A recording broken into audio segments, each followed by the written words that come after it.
ಆರ್ಎಸ್ಎಸ್ನ ban ಮಾಡ್ತೀವಿ ಅನ್ನುವಂಥ ವಿಚಾರ, ಅದರ ಜೊತೆಗೆ ಪಿಡಿಒ ಕೂಡ ಸಸ್ಪೆಂಡ್ ಆಗಿದ್ದಾರೆ. ಸಸ್ಪೆಂಡ್ ಆದ ಬೆನ್ನಲ್ಲೇ ಅಂದರೆ ಎಲ್ಲ ಕಾವೇರಿದ ಬೆಳವಣಿಗೆಯ ಮಧ್ಯೆ ನಾಳೆ ಸಚಿವ ಪ್ರಿಯಾಂಕ್ ಖರ್ಗೆ ಅವರ ಕ್ಷೇತ್ರ ಚಿತ್ತಾಪುರದಲ್ಲಿ ಆರ್ಎಸ್ಎಸ್ ಪಥಸಂಚಲನ ಕೂಡ ಇದೆ. ಸೊ ಹಾಗಾಗಿ ನಾಳೆ ಏನೆಲ್ಲ ಇರಬಹುದು, ಯಾವ ರೀತಿಯಾಗಿ ಕಾರ್ಯಕ್ರಮ ಇರಬಹುದು, ನಾಳೆಯಿಂದ ಬೆಳವಣಿಗೆ ಏನೆಲ್ಲ ಆಗುತ್ತೆ, ಅದರ ಒಂದು ವರದಿ ಇದೆ ನಿಮ್ಮ ಮುಂದೆ.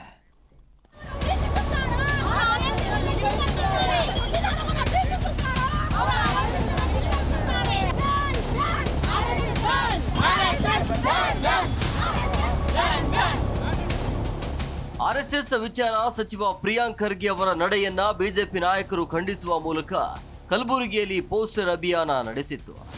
ಯಾರು ಭಾರತ ದೇಶವನ್ನ ಪ್ರೀತಿಸುತ್ತಾರೋ ಅವರು ಆರ್ಎಸ್ಎಸ್ ಅನ್ನ ಪ್ರೀತಿಸುತ್ತಾರೆ ಎಂಬ ಪೋಸ್ಟರ್ ಅನ್ನ ಅಂಟಿಸಿ ಬಿಜೆಪಿ ಕಾಂಗ್ರೆಸ್ಗೆ ಹಾಗೂ ಸಚಿವ ಪ್ರಿಯಾಂಕ್ ಖರ್ಗೆ ಅವರಿಗೆ ಕೌಂಟರ್ ಕೊಟ್ಟಿತ್ತು.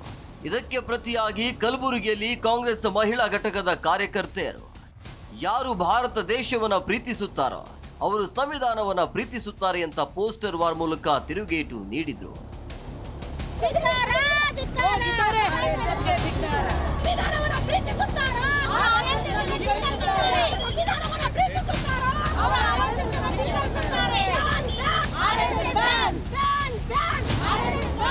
ದೊಣ್ಣೆ ಆದ್ರೂ ಹಿಡೀರಿ, ಕತ್ತಾದ್ರೂ ಹಿಡೀರಿ, ಏನಾದ್ರೂ ಹಿಡೀರಿ, ಆದ್ರೆ ಸರ್ಕಾರಿ ಜಾಗದಲ್ಲಿ ಸರ್ಕಾರಿ ಶಾಲೆಗಳಲ್ಲಿ ನಿಮಗೆ ಪ್ರವೇಶ ಇಲ್ಲ, ಪ್ರವೇಶ ಕೊಡಬಾರ್ದು ಅಂತ ಅವರು ಒಂದು ರಿಕ್ವೆಸ್ಟ್ ಮಾಡಿಕೊಂಡ್ರು.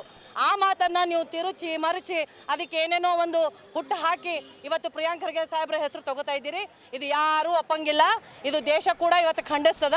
ಇವತ್ತು ಅದನ್ನೇ ನಾವು ಇವತ್ತು ಕೌಂಟ್ರ್, ನೀವೆಲ್ಲ RSS ದವರು ಪೋಸ್ಟರ್ ಹಚ್ತಾ ಇದ್ದೀರಿ, ಆ ಪೋಸ್ಟರ್ ಅಭಿಯಾನನ ನಾವು ಕೌಂಟರ್ ಮಾಡಿ ಇವತ್ತು ಸಂವಿಧಾನವನ್ನು ಯಾರು ಒಪ್ಕೋತಾರೆ ಅವರು ದೇಶವನ್ನು ಪ್ರೀತಿಸ್ತಾರೆ, ಯಾರು ಸಂವಿಧಾನವನ್ನು RSSನ ಧಿಕ್ಕರಿಸ್ತಾರೆ ಅವರು ದೇಶ ದ್ರೋಹಿಗಳಾಗ್ತಾರೆ ಅಂಥೇಳಿ ನಾವು ಒಂದು ಸ್ಲೋಗನ್ ಮುಖಾಂತರ ಇವತ್ತು ನಾವು ಪೋಸ್ಟರ್ ಅಭಿಯಾನವನ್ನು ಶುರು ಮಾಡಿದ್ದೀವಿ. ನೀನು ನಿಜವಾಗ್ಲೂ ನಿಮ್ಮಲ್ಲಿ ತಾಕತ್ತಿದ್ರೆ, ನೀನು ನಿಜವಾಗ್ಲೂ ನಿಮ್ಮಲ್ಲಿ ಏನು ದಮ್ಮದಂತ ತೋರಿಸ್ಬೇಕಂದ್ರೆ ನೀನು ಹೊರಗೆ ರೋಡಿಗೆ ಬಂದು ಮಾತಾಡು, ನಾವು ತೋರಿಸ್ತೀವಿ.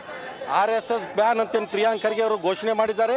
ಸರ್ಕಾರಿ ಜಾಗ ಸರ್ಕಾರಿ ಇದರಲ್ಲಿ ಇವತ್ತು ನಾವು ಏನು ಹೇಳ್ತೀವಿ ಅಂದರೆ ಸರ್ಕಾರ ಅಲ್ಲ, ಇಡೀ ದೇಶದಲ್ಲಿ RSS ಬ್ಯಾನ್ ಆಗಬೇಕು. ಯಾಕಂದರೆ RSS ಗುಂಡಾ ಪ್ರವೃತ್ತಿ ಏನಂತೇಳಿ ಇವತ್ತು ಅವ್ರು ಫೋನ್ ಕಾಲ್ ಮುಖಾಂತರ ತೋರಿಸಿದ್ದಾರೆ. ಆರ್ಎಸ್ಎಸ್ ಬೈಠಕ್ ಹಾಗೂ ಪಥ ಸಂಚಲನವನ್ನ ಸಾರ್ವಜನಿಕ ಸ್ಥಳಗಳಲ್ಲಿ ಮಾಡಬಾರದು ಅಂತ ಸಚಿವ ಸಂಪುಟ ಸಭೆಯಲ್ಲಿ ತೀರ್ಮಾನ ಕೈಗೊಂಡ ಬೆನ್ನಲ್ಲೇ ಆರ್ಎಸ್ಎಸ್ ಸಚಿವ ಪ್ರಿಯಾಂಕ್ ಖರ್ಗೆ ಅವರ ಕ್ಷೇತ್ರ ಚಿತ್ತಾಪುರ ಪಟ್ಟಣದಲ್ಲಿ ಭಾನುವಾರ ಪಥ ಸಂಚಲನ ಹಮ್ಮಿಕೊಂಡಿದೆ. ಈ ಹಿನ್ನೆಲೆಯಲ್ಲಿ ಬಿಜೆಪಿ ಮತ್ತು ಆರ್ಎಸ್ಎಸ್ ಮುಖಂಡರು ಪಟ್ಟಣದ ಮುಖ್ಯ ರಸ್ತೆಗಳಲ್ಲಿ ಅಳವಡಿಸಿರುವ ಭಗವದ್ ಧ್ವಜ ಆರ್ಎಸ್ಎಸ್ ಕಟೌಟ್ಗಳನ್ನ ಪುರಸಭೆ ಅಧಿಕಾರಿಗಳು ತೆರವುಗೊಳಿಸಿರುವುದು ಬಿಜೆಪಿ ನಾಯಕರ ಸಿಟ್ಟಿಗೆ ಕಾರಣವಾಗಿದೆ.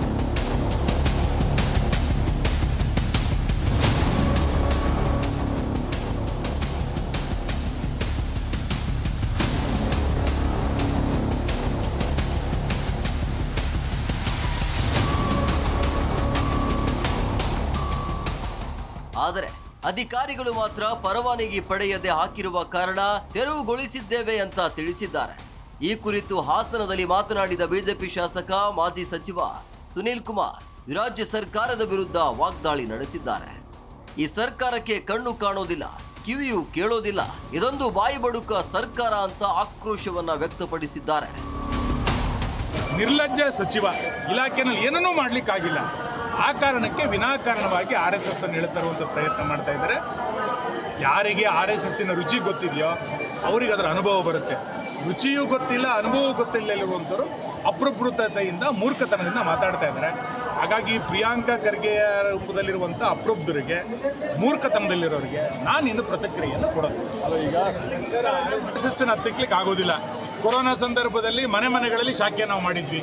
ಇವತ್ತು ಮೈದಾನ ಇಲ್ಲ ಅಂದ ತಕ್ಷಣ RSS ನಿರ್ಬಂಧ ಮಾಡ್ಲಿಕ್ಕಾಗತ್ತಾ? RSS ಅಂತಂದ್ರೆ ಒಂದು ಕುಟುಂಬ, RSS ಅಂತಂದ್ರೆ ಒಂದು ಪರಿವಾರ. ನಾವು ಎಲ್ಲ ಚಟುವಟಿಕೆಗಳಲ್ಲಿ ಮಾಡ್ತೇವೆ, ನಮಗೆ ಮೈದಾನನೇ ಬೇಕು ಅಂತ ಏನಿಲ್ಲ. ಹಾಗಂತೇಳಿ ಸರ್ಕಾರ ಮೈದಾನವನ್ನು ಕೊಡೋದಲ್ಲೇ ಇನ್ಯಾವುದೋ ಆಟದ ಮೈದಾನಗಳನ್ನು ರಿಸ್ಟ್ರಿಕ್ಷನ್ ಮಾಡಿ RSS ಅನ್ನು ಹತ್ತಿಕ್ತೀವಿ ಅನ್ನುವಂಥದ್ದು ಮೂರ್ಖತನದ ಪರಮಾವಧಿ. ಭಾನುವಾರ ಚಿತ್ತಾಪುರ ಪಟ್ಟಣದಲ್ಲಿ ಆರ್ಎಸ್ಎಸ್ ಪಥ ಸಂಚಲನ ಹಮ್ಮಿಕೊಳ್ಳಲಾಗಿದೆ.